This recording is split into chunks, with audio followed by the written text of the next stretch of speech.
سبق نمبر 8 سیر پہلے درویش کی اردو کمار بھارتی نویں جماعت کا سبق ہے اور آج ہم اس کے سوال و جواب دیکھنے جا رہے ہیں، جس میں ہے سوال نمبر 1 الفاظ اور معنی کی صحیح جوڑیاں لگائیے، جس میں ہے گماشتے، پھانکڑے، مصاحب، بہلیے، خاص بردار اور ثابت خانی۔ تو یہاں صحیح جوابات دیے گئے ہیں۔ گماشتے جس کے معنی ہیں دلال، پھانکڑے لفنگ بدماش، مصاحب لگام تھام کر چلنے والے ملازم، ہمیشہ ساتھ رہنے والے ملازم، بہلیہ یعنی بہلیہ کی جمع شکار کے وقت تیر کمان لے کر چلنے والے ملازم، پرندوں کے شکاری، خاص بردار بندوق اٹھا کر چلنے والے ملازم، اور ثابت خانی ہتھیار سے لیس سپاہی۔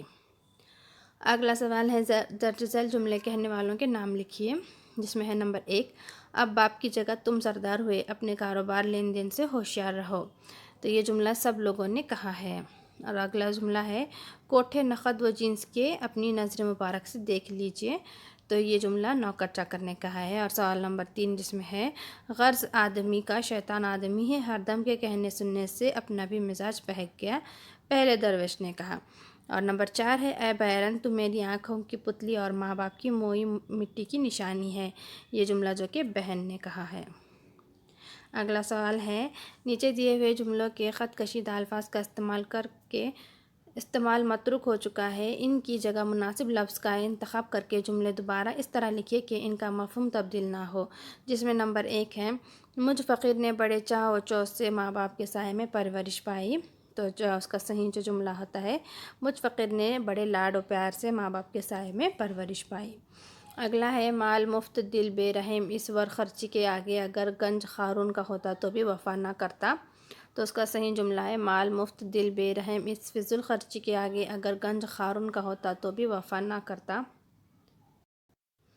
اگلا سوال ہے اس میں اے بیرن تو میری آنکھوں کی پتلی اور ماں باپ کی موئی مٹی کی نشانی ہے۔ تو اس کا صحیح جملہ ہے اے بھائی تو میری آنکھوں کی پتلی اور ماں باپ کی مردہ مٹی کی نشانی ہے۔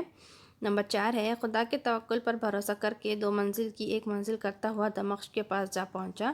تو اس کا صحیح جملہ خدا کے توکل پر بھروسہ کر کے تیز رفتاری سے دمشق کے پاس جا پہنچا۔ اگلا سوال ہے ہدایت کے مطابق عمل کیجیے، جس میں ہے نمبر 1 سبق میں بہن کے لیے 2 الگ الگ الفاظ استعمال ہوئے ہیں، انہیں لکھیے۔ تو جواب ہے ہمشیرہ اور ماجائی، یہ 2 لفظ ہیں جو بہن کے لیے استعمال ہوئے ہیں۔ اگلا سوال ہے سیر پہلے درویش کی سبق سے 5 محاورے تلاش کر کے لکھیے، جس میں ہے کلیجہ ٹھنڈا ہونا، باغ باغ ہونا، آنکھیں کھل جانا، کافر ہو جانا، تاب نہ لانا۔ اگلا ہے سوال تیرے آنے سے میرا کلیجہ ٹھنڈا ہوا، جب تجھے دیکھتی ہوں باغ باغ ہوتی ہوں، اس جملے سے محاورے تلاش کر کے لکھیے۔ تو محاورے اس میں ہے نمبر 1 کلیجہ ٹھنڈا ہونا اور نمبر 2 باغ باغ ہونا۔ اگلا سوال ہے جملے میں خط کشیدہ لفظوں کی جگہ اقتباس میں آئے ہوئے الفاظ لکھیے، جس میں ہے نمبر 1 چہلم میں سب دور قریب کے رشتہ دار جمع ہوئے تھے۔ تو یہاں پر جو جملہ ہے صحیح وہ دیکھیے چہلم میں اپنے بیگانے چھوٹے بڑے جمع ہوئے، جو اقتباس میں آیا ہوا جملہ ہے۔ نمبر 2 ہے اس میں جب دعوت سے فرصت ہوئی تو سب نے باپ کی ٹوپی پہنائی۔ تو صحیح جملہ کیا ہے جب دعوت سے فرصت ہوئی تو سب نے باپ کی پگڑی بندھوائی۔ اگلا ہے لاچار بے حیائی کا برقع پہن کر بہن کی طرف چلنے کا ارادہ کیا۔ تو صحیح ہے اس میں لاچار بے حیائی کا برقع منہ پر ڈال کر بہن کی طرف چلنے کا ارادہ کیا، جس میں ہے نمبر 4 شب و روز پلاؤ نان خلیے طرح طرح کے کباب منگوا کر کھلا کر جاتی۔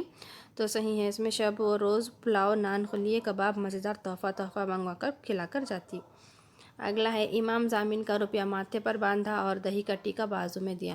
تو اس کا صحیح ہے امام ضامن کا روپیہ میرے بازو پر باندھا اور دہی کا ٹیکا ماتھے پر لگا دیا۔ اگلا ہے سوال اس میں جوانی کے عالم میں کیتکی کی شرابیں یا گلے گلاب کھنچوائیں اور عیش کیجیے، اس جملے پر اظہار خیال کیجیے۔